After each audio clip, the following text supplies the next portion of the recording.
I came across this beautiful hadith from the Prophet ﷺ that got me thinking about this subject. And it's an authentic hadith from Al-Bara radiallahu ta'ala anhu, where the Prophet ﷺ said that whoever lends an animal to someone so that they can benefit from its milk. Keep in mind what I'm saying because it's very specific for a reason. I want you to think in that society, if you own a goat and you are not someone who has the means by which you can actually donate entire animals, but you have a neighbor and that neighbor wants to benefit from the milk of it at least. And you say, you know what?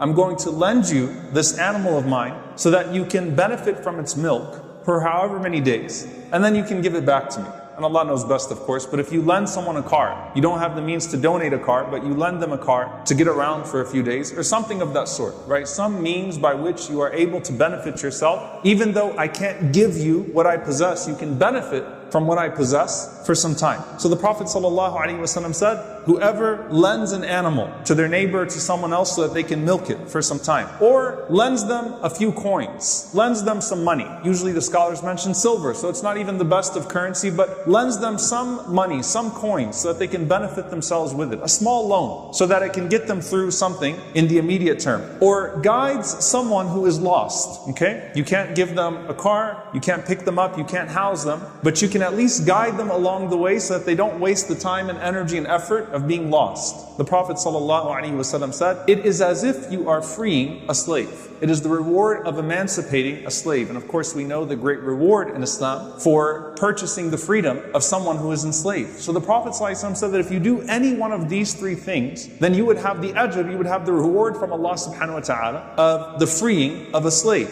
We usually talk about this hadith, as we should, with the greatest aspiration of ithar, of selflessness, and how to be selfless. And the ulama have broken it down, the scholars have broken this down, this selflessness, into three categories. They say that the first level is that you give away what you don't need. You give to your brother what you don't need, the extra stuff. The stuff that's laying around in your closet, the leftover food, the leftovers of your garden. SubhanAllah, the amount of ahadith, traditions about, for example, letting the water flow to your neighbor, not cutting it off at your garden, letting it flow to your neighbor so it could irrigate their crops as well. You don't cut off the extra from your brother or from your sister. At least give to your brother or your sister what you don't need. Not even the best of what you have, not even the best of your income, the best of your food, the best of your blessings. Give them the extra. That's the first level of selflessness. The second level, مَا يُحِبُّ لِنَفْسِهِ, what you love for yourself, you take things into consideration exactly as you would for yourself, for your brother. So you try to give them everything that you want for yourself. And mind you here, that Imam An-Nawawi rahimahullah said, brother here is not talking about your brother Muslim, your brother in humanity.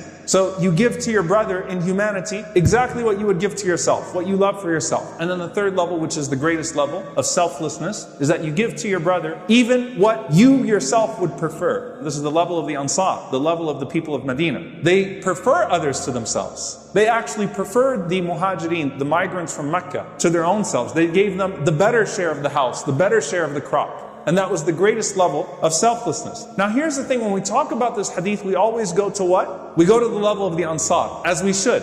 The most aspirational level of this hadith. However, what I'm going to argue today, inshallah ta'ala, in just a few minutes is, let's not zoom past the first category. There is a spectrum here. There's zakat, 2.5% of your wealth. And then there's Abu Bakr radiallahu ta'ala anhu, right? Who says it's all for Allah. I'm giving it all away. There's a whole bunch of levels in between those two, where you are sinful because of neglect if you don't meet the first part, to a place, a level that the Prophet ﷺ would not even let the companions, the other companions, reach, because they did not have the iman, the faith of Abu Bakr radiallahu ta'ala anhu. There's a lot in between there. And so this first category, the food, the extra food, your leftovers, the extra wealth, your used clothes, these things that people literally consider waste, throw away.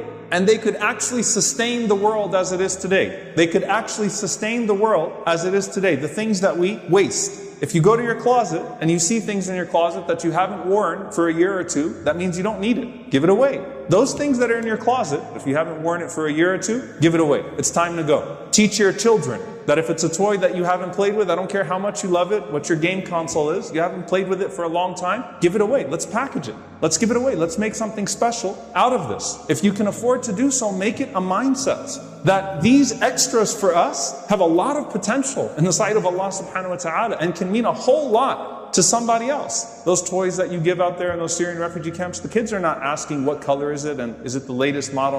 It's a toy. They will line up and they'll take the toy because that toy to them is the same as an Xbox or whatever it is for your child over here. It means something else to them. And so that leftover meal for them, that leftover used dress or clothing for them, that leftover blanket, that extra food, think always about the hadith of the Prophet ﷺ. If a person would even take an animal over to their neighbor and say benefit from its milk for a few days, and that's the reward of freeing a person from slavery, and the Prophet ﷺ said to free someone from slavery is to free your entire body from the fire. SubhanAllah.